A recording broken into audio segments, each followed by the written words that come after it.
এখন আমরা যাচ্ছি জলপাইগুড়ি, ডাইরেক্ট চলে যাবো এখান থেকে 2 ঘন্টায় 250 কিলোমিটার। তারপর বলতে হবে এটা কিসের তরকারি।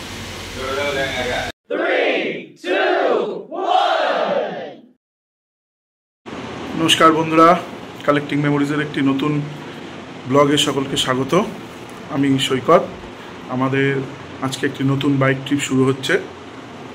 আমাদের এই ট্রিপটি আপনারা থাম্বনেল দেখে বুঝেই গেছেন যে মেঘালয়ের উদ্দেশ্যে। তো এখন ঘড়িতে বাজে 3:50, আমরা বনগাঁ থেকে বেরোচ্ছি। আমাদের সাথে আরও দুজন পার্টনার যোগ দেওয়ার পথে, তাদের সাথে পরিচয় করাবো। এবং এখন আপাতত আমরা মোটামুটি রেডি। আমরা আর 5-7 মিনিটের মধ্যেই বাড়ি থেকে বেরোবো। তো দেখা হচ্ছে সকলের সাথে মোটো ব্লগিং সেট আপে। সাথে থাকুন, দেখতে থাকুন কালেক্টিং মেমোরিজে। এবং আপনাদেরকে আমরা মেঘালয়ে একটা ছোট্ট ট্রিপ করাবো। আমাদের এই ট্রিপটি বেশ কিছু দিনের হতে চলেছে। আপনারা দেখতে থাকুন আমাদের প্রতিটি পর্ব এবং সাথে থাকুন।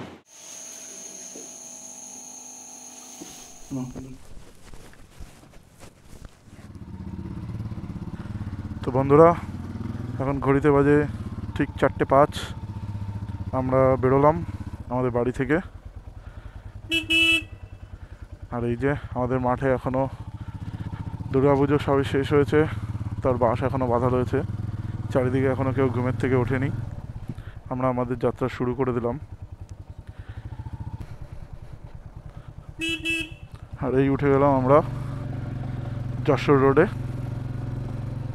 রাস্তায় এত কুকুর, সাবধানে চালাতে হবে বাইক। প্রচণ্ড কুকুরের উৎপাত রাস্তায়। দুর্গাপুজোর পরে আমাদের রাইডটা শুরু হলো।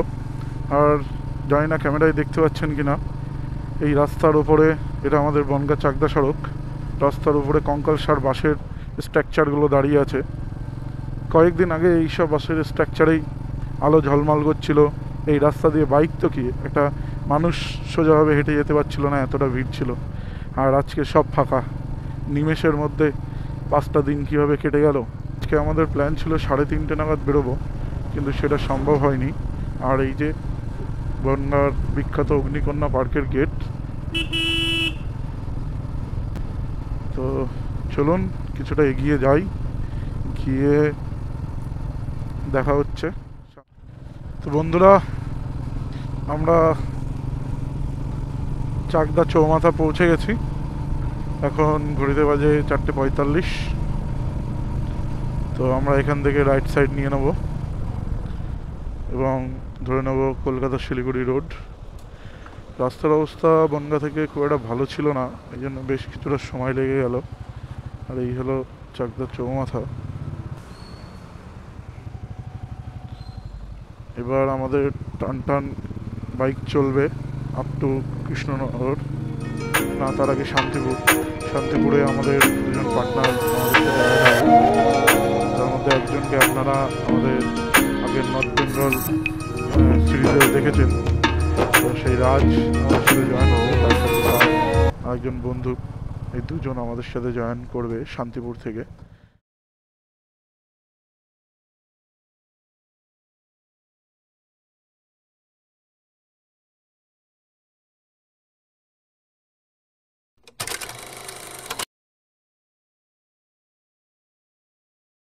বন্ধুরা, এখন আমরা শান্তিপুর বাইপাস পার করে এসে দাঁড়িয়ে আছি। এই যে কুলিয়া বলে একটা জায়গা। আমরা অপেক্ষা করছি আমাদের যে আরও রাইডিং পার্টনার আছে তাদের জন্য। আর ওই সামনে একটা রাইডিং গ্রুপ বেরিয়ে গেল। তো যাই যাক, তারা কখন আসে। রাজ আসলাম, ফোন করলাম, ওরা এখনও বাড়ির থেকে বেরোয়নি। 7-8 কিলোমিটার দূরে বাড়ি। যাই যাক কখন আসে। আর মোটামুটি দিনের আলো ফুটে গেছে, রাস্তায় ব্যাপক কুয়াশা ছিল। তো ফাইনালি গ্রুপের মেম্বাররা এসে পৌঁছালো। ওই যে সামনে যাচ্ছে স্বরূপ ওর অ্যাপাচি RTR নিয়ে। আর এই যে রাজ আসছে, রাজ যাচ্ছে। রাজকে আপনারা আগেই দেখেছেন আমাদের ব্লগে। তো এই হলো আমাদের এবারের মেঘালয় ট্রিপের টিম। আমরা আমাদের রাইডটাকে আবার কন্টিনিউ করছি। সুন্দর সকাল, আশা করি মেঘ কেটে সূর্য বেরোবে এবং সাথে সাথে আমাদের রাইডটাও সুন্দর হবে। তো মেঘালয় ট্রিপ, আর এই বহু পরিচিত রাস্তা, সব মোটোব্লগারদের রাইডেই এটাই প্রথম দিনের কম বেশি নর্থের দিকে এই রাস্তার ভিডিও থাকে। তো নতুন যদি কোনো বিশেষ এই রাস্তার পরিবর্তন বা আপডেট দেওয়ার থাকে আমরা অবশ্যই দেব। সুন্দর লাগছে বেশ। এবার সবাই একটু আমরা সুসজ্জিত হয়ে বেরিয়েছি। আগে কয়েকবার রাইড করেছি সেরকম ভালো ব্যাগ ছিল না আমাদের কাছে, মোটামুটি রাকসাক ফাকসাক নিয়ে দড়ি ফড়ি দিয়ে বেঁধে যেতাম। এবার সকলেই মোটামুটি প্রিপারেশান নিয়েই বেরিয়েছি, কারণ যেহেতু মেঘালয় বৃষ্টিপ্রবণ এলাকা, সেখানে ওয়াটারপ্রুফ ব্যাগগুলো না হলে খুব সমস্যা হয়। তবে রাস্তা হয়তো একটু বর্ষার পরে ভাঙা পাবো। তো এগিয়ে যাচ্ছি আমরা।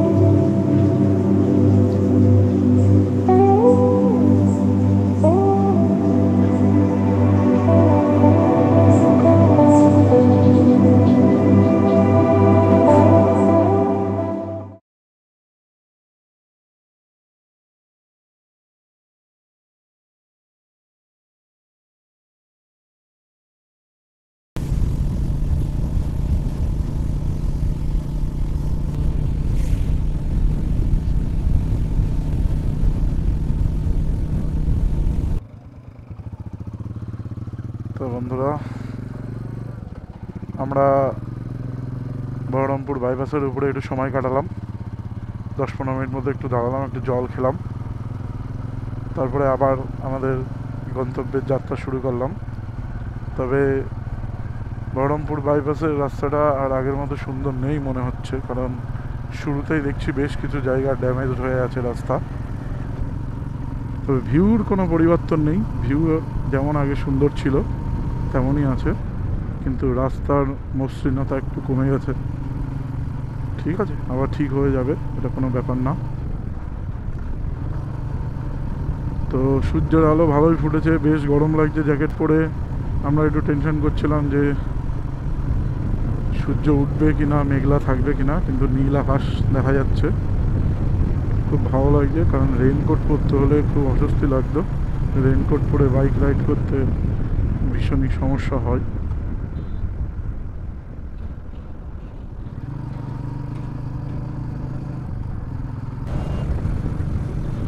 আজকের দিনের সেকেন্ড টোলে আমরা পৌঁছে গেলাম। বাড়ি থেকে অলমোস্ট 180 কিলোমিটার দূরে বহরমপুর ফারাক্কা টোল।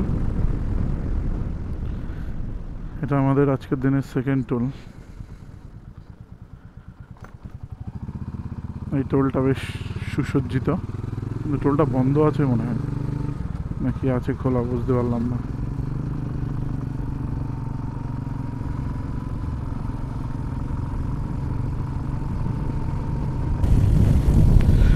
আমরা চলে এসেছি আজকের দিনের থার্ড টোল, সামনেই দেখতে পাচ্ছি। এই যে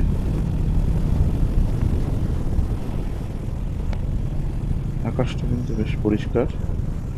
আর এই আমরা পার করে গেলাম আজকের দিনের থার্ড টোল প্লাজা।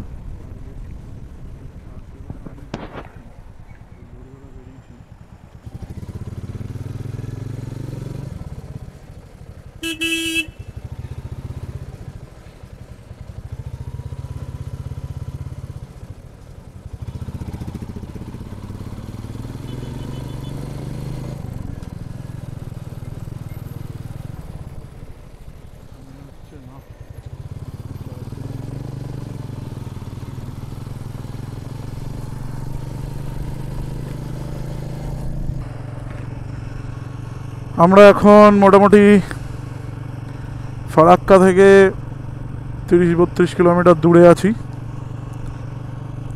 জঙ্গিপুর বলে একটা জায়গা মনে হয় সম্ভবত। এখানে একটা দোকানে দাঁড়িয়ে চা বিস্কুট খাওয়া হলো সকালের, শরীরে একটুখানি রেস্ট দিয়ে। বেশি না, আমরা 15-16 মিনিট ছিলাম এখানে। আবার আমাদের জার্নি শুরু করলাম। এখন বাজে 9:25। তো আমরা টার্গেট নিয়েছিলাম সকাল 11টা 11:30টার মধ্যে ফারাক্কা ব্যারেজ ক্রস করার। তো আশা করি সেটা সুন্দরভাবেই হয়ে যাবে এবং নির্দিষ্ট সময়ের আগে।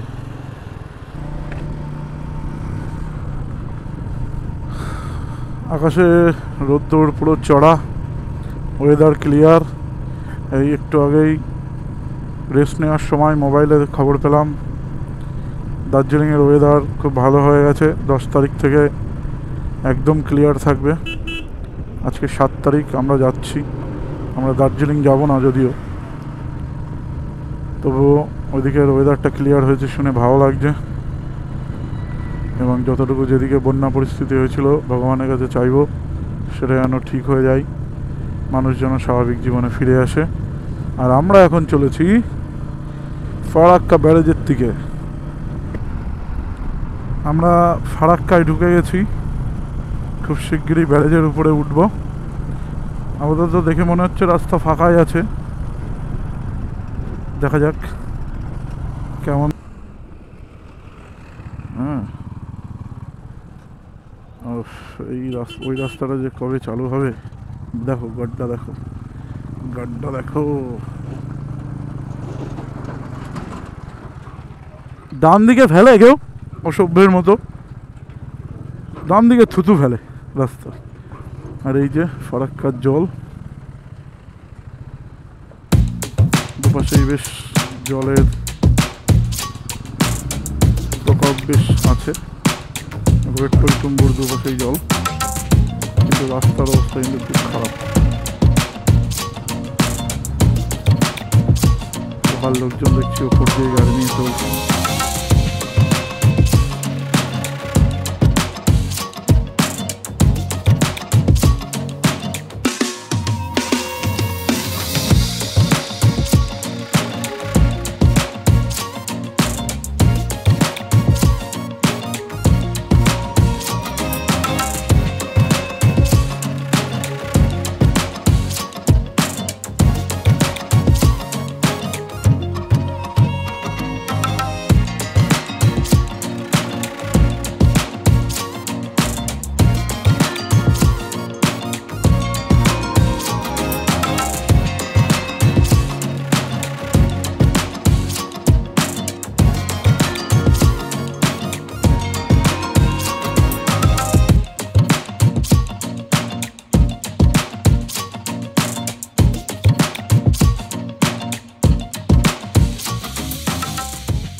আর এই যে ট্রেন প্রথমবার আমাদের সাথে এরমভাবে ক্রস হলো ট্রেনের।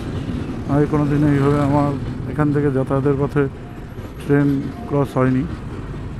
এটা Malda town new Delhi train.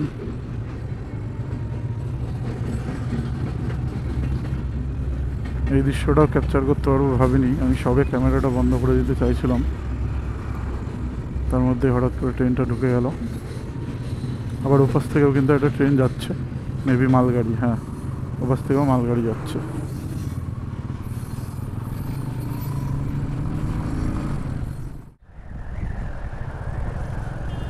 তো এখন আমরা পার করছি ফারাক্কা রায়গঞ্জ হাইওয়ে টোল।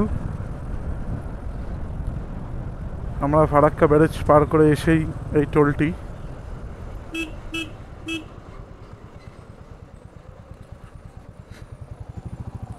আর টোটো তো এখন সব জায়গায় বিরাজ করছে, দেখো কোনো ব্যাপার নেই, টোটো জিন্দাবাদ।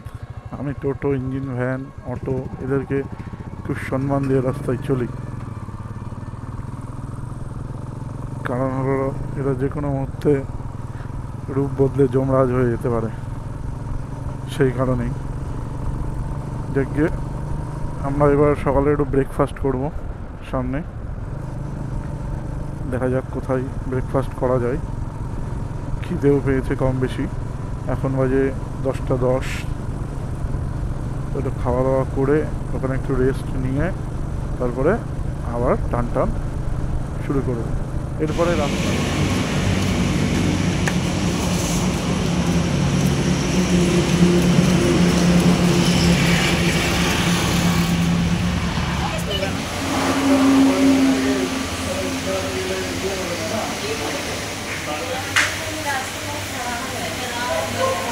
তারপর বলতে হবে এটাতে কিসের তরকারি।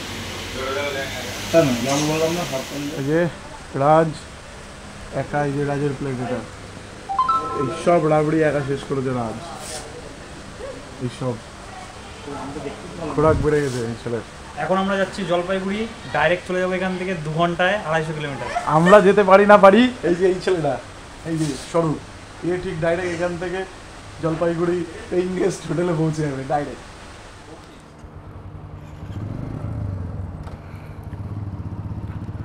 তো বন্ধুরা, এখন আমরা বেরোলাম পরদেশি ধাবার পার্কিং থেকে গাড়ি নিয়ে। ওই যে পরদেশি ধাবা আমাদের বাপাসে, সেখান থেকে খাওয়া দাওয়া করে আমরা বেরোলাম। এই যে পরদেশি ধাবা, এখান থেকে বেরোলাম আমরা।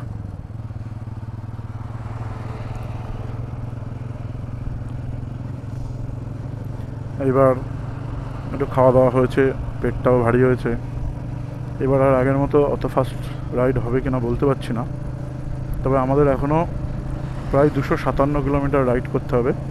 আমরা জলপাইগুড়িতে একটা হোটেলও বুক করে নিয়েছি খেতে বসে, তো দেখা যাক কখন পৌঁছাই আমরা। এখন রায়গঞ্জ বাইপাসে এসে পৌঁছালাম, সময় ঘড়িতে 1:30। আমরা পরদেশি ধাবা থেকে খেয়ে দিয়ে বেরিয়েছিলাম, তারপরে সেই থেকে টানা বাইক চালাচ্ছি। এখন আমরা রায়গঞ্জ বাইপাসের উপর দিয়ে যাচ্ছি, আর বাইপাসের কন্ডিশন খুবই ভালো আছে আগের মতোই। মানে দুপাশে এতটা সবুজ হয়ে আছে প্রকৃতি, মাঠে জল আছে, শাপলা ফুল আছে। চাষিদের প্রচুর ক্ষতি হয়েছে ঠিকই, কিন্তু প্রকৃতি কিন্তু বেশ সবুজে সবুজ হয়ে আছে। প্রকৃতি নিজেকে নিজের মতো করে সাজিয়ে নিচ্ছে, এটাই কিন্তু স্পষ্ট।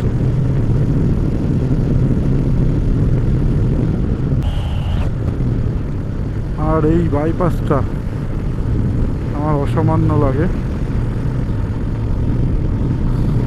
আর রাস্তাটাও সেই, মানে বাইক চালিয়ে এত মজা। তুমি বাইক যত জোরেই চালাও আসতেই মনে হয়। এরকম রাস্তা যদি গোটা পথটা থাকতো, আহা, কত সহজেই পৌঁছে যেতাম, কত তাড়াতাড়ি পৌঁছে যেতাম।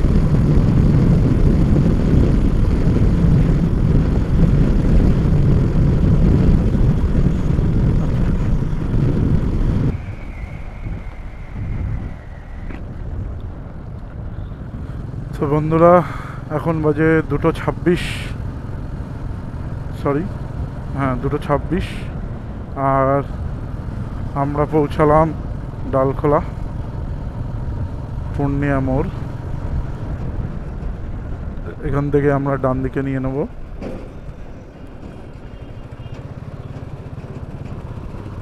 রায়গঞ্জ থেকে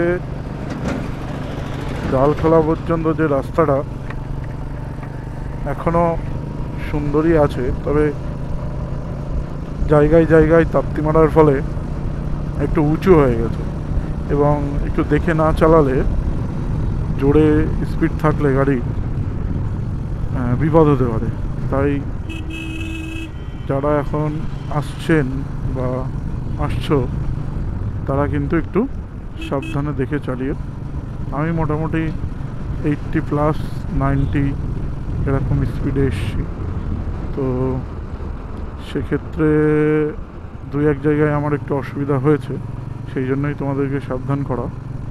আর এই হলো সামনে পূর্ণিয়া মোড়, যেখান থেকে আমরা ডান দিকে চলে যাব, কিষানগঞ্জের দিকে। এখন দুপুর 2:28 বাজে। তো তো প্রথমবার এত তাড়াতাড়ি আমি এই ডালখোলাতে এসে পৌঁছালাম। এর আগে মোটামুটি 3:30 4টে বেজে গেছে যতবারই এসেছি। অবশ্যই এবার আগে যতবার এসেছি প্রত্যেকবার এনজেপিতে গিয়েছি আমরা, কিন্তু এইবার আমরা জলপাইগুড়ি যাব। গন্তব্য আরেকটু বেশি অন্যান্য বারের তুলনায়। তো দেখা যাক। আর সামনের রাস্তাও খুব একটা ভালো না, কিষানগঞ্জের রাস্তা খুবই খারাপ। আগেও গিয়েছি, তখন দেখেছি। আর তার আগে রাস্তা খুব একটা এইটুকু প্যাচ ভালো হবে না। কিষানগঞ্জের পর থেকে আবার একটু ভালো রাস্তা পাবো, কিন্তু কিষানগঞ্জ পর্যন্ত রাস্তা খুব একটা ভালো না।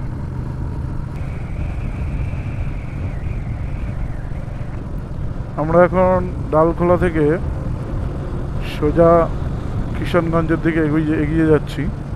রাস্তা খুব সুন্দর আছে, কিন্তু যে আশঙ্কাটাই করেছিলাম, রাস্তার মাঝে মাঝে বড় বড় গর্ত, ছোট বড় গর্ত আছে। এই যে দেখতে পাচ্ছেন আপনারা, এর মধ্যে কিন্তু গাড়ি পড়লে স্থান নেই। ঠিক আছে, তো সাবধানে আপনারা চলাচল করবেন, কারণ রাস্তার সুন্দর থেকে জোরে চালালে কিন্তু বিপদ হতে পারে।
তো বন্ধুরা, অনেকটা পথ পার করে এসেছি। আমরা এখন শিলিগুড়িতে ঢুকে গিয়েছি। আমরা এখন যাচ্ছি জলপাইগুড়ির রাস্তায়, সেই পুরনো রাস্তায়। দুধারে অপরূপ সৌন্দর্য, সবুজায়ন শুরু হয়ে গেছে, তার মধ্যে আবার শোভা বাড়াচ্ছে এই কাশফুলের জঙ্গল।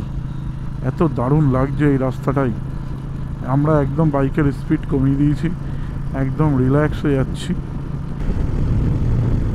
বন্ধুরা, এই রাস্তাটাই সত্যি, জলপাইগুড়ি এই রোডটাই বাইক চালাতে যা মজা লাগছে না। দারুণ রাস্তা, দারুণ রাস্তা, দারুণ পরিবেশ, ওয়েদারটা দারুণ হয়ে আছে। সন্ধে নামছে, এই পাশে ক্যানালে পুরো টইটম্বুর জল, মানে একটা দারুণ পরিবেশ। খুব সুন্দর লাগছে এই রাস্তা দিয়ে বাইকটা রাইড করতে। মহানন্দা মেইন ক্যানেল, ফুলবাড়ি যেতে যে ক্যানাল রোড, সেই রোডের অবস্থা দেখো, এই বীভৎস অবস্থা। আমি জানি না কি করে হলো, তবে মনে হচ্ছে এই ক্যানালের জল এই রাস্তায় উঠে এসেছিল, এবং দীর্ঘদিন এই রাস্তায় মনে হচ্ছে জল জমেছিল। কারণ আজ থেকে 6 মাস আগেই আমি এই রাস্তা দিয়ে বাড়ি ফিরেছিলাম, আর সেই রাস্তার কন্ডিশন এখন এই হয়ে গেছে। আমার মনে হলো ওই জায়গাটাই দীর্ঘদিন ধরে জল জমেছিল, ক্যানালের জল। তো বন্ধুরা, এখন ঘড়িতে বাজে 6টা 7। আমরা আবার একটুখানি দাঁড়িয়েছিলাম পথে, আড্ডা ফাড্ডা দিলাম, চা খেলাম, এটা ওটা খেলাম। খেয়ে এবার হোটেলের দিকে যাচ্ছি। আমাদের আর হোটেল ওই 16-17 কিলোমিটার মতো বাকি আছে। তো এবার ল্যাদ লাগছে প্রচুর বাইক চালাতে। সারাদিন ধরে বাইক চালিয়ে মোটামুটি উঠেছি সেই ভোর 2:30টায় আমি। তারপরে রেডি ফেডি হয়ে আসলাম, এসে আবার এইসব বাচ্চা কাচ্চাগুলো দেরি করে আসলো। ওখানে অনেকক্ষণ, প্রায় 40-45 মিনিট হোল্ড করতে হয়েছে, নাহলে এতক্ষণে শিলিগুড়িতে ঢুকে যেতাম। ভাই প্রচুর ডিজাস্টার হয়ে গেছে বন্ধুরা। বাইকের হেডলাইটটা খারাপ হয়ে গেছিলো, সেটা ঠিক করতে দাঁড়ালাম, দোকানদার বললো বাল্ব কেটে গেছে। আমি বললাম বাল্ব কাটেনি, বিশ্বাস করলো না, আমাকে দিয়ে একটা বাল্ব কেনালো। আবার বাল্ব কিনে লাগালো, দেখা গেল দুটো বাল্বই মানে নতুনটা, পুরোনোটাও ভালো আছে, নতুনটাও ভালো আছে। নিজেই কানেকশান বুঝতে পারছিল না, তারপরে নিজে কানেকশান বুঝতে পারলো, করে দিল। আমার এদিকে বাল্বের টাকাটাও গেল। নতুন একটা সুইচ লাগিয়ে দিল, সুইচটা নষ্ট হয়ে গেছিলো, আর এদিকে বাল্বের টাকাটাও গেল, আবার মজুরি গেল, হ্যানা ত্যানা করে একটা ঘন্টা পুরো একদম এই জলপাইগুড়ি শহরে ছুটে ছুটে বেড়ালাম। এইবার যাচ্ছি হোটেলের উদ্দেশ্যে। মাথা পুরো ঘেটে হয়ে আছে, হ্যাঁ। আর এত যানজট এই জলপাইগুড়ি শহরের মধ্যে, মানে ভাবার বাইরে, ভাবার বাইরে। ঠিক আছে, তো যাক, শেষমেশ কাজটা মিটেছে, এটাই অনেক। তো বন্ধুরা, এই হলো আমাদের জলপাইগুড়ির হোটেল। কন্ট্যাক্ট নাম্বার ডেসক্রিপশানে থাকবে। আর ভিডিওটি সম্পূর্ণ দেখার জন্য ধন্যবাদ। দেখতে থাকুন আমাদের মেঘালয় সিরিজের পরবর্তী ভিডিওগুলো পরপরই আসবে কালেক্টিং মেমোরিজের পক্ষ থেকে। ধন্যবাদ।